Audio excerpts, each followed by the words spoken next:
Que me va a acompañar cuando yo muera, ya está contratada, cancelada y bien pagada.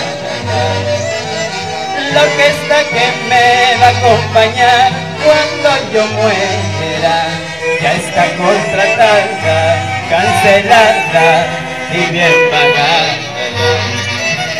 No te preocupes, amor, si a mí tu mano no vienes a verme, ¿para qué vas a venir si tú nunca me has querido? Tan solo harás el papel de llorar hipócritamente, diciendo a unos y a otros que me amaste sinceramente. ¿O no? ¿Para qué? ¿Para qué venir si ya todo está cancelado? Ya todo está pagado, solo pido, olvídame corazón, vamos.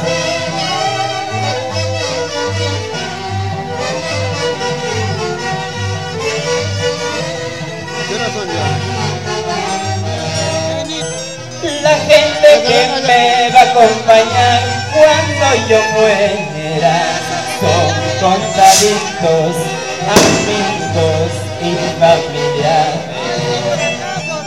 La gente que me va a acompañar cuando yo muera son contaditos, amigos y familiares. No te preocupes, amor, si a mi tumba no vienes a verme, ¿para qué vas a venir si nunca me has querido? Tan solo harás el papel de llorar hipócritamente, diciendo a unos y a otros que me amaste sinceramente. ¡Ahora! Es verdad. Gracias por esta invitación, Chiquitín de Yauyos, amigo. Gracias a la Virgen de Cocharcas. Será hasta próxima oportunidad. Tu amigo Joselito de los Andes, el ángel del folclore.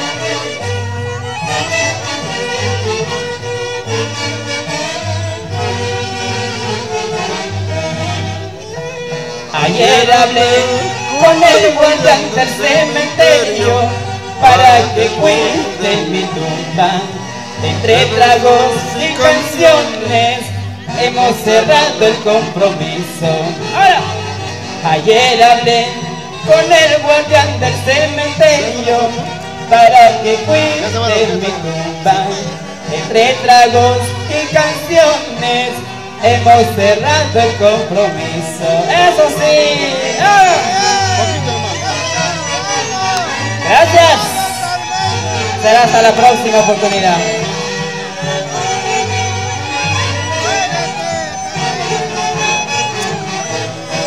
Eso. Bueno, antes que se retire la orquesta,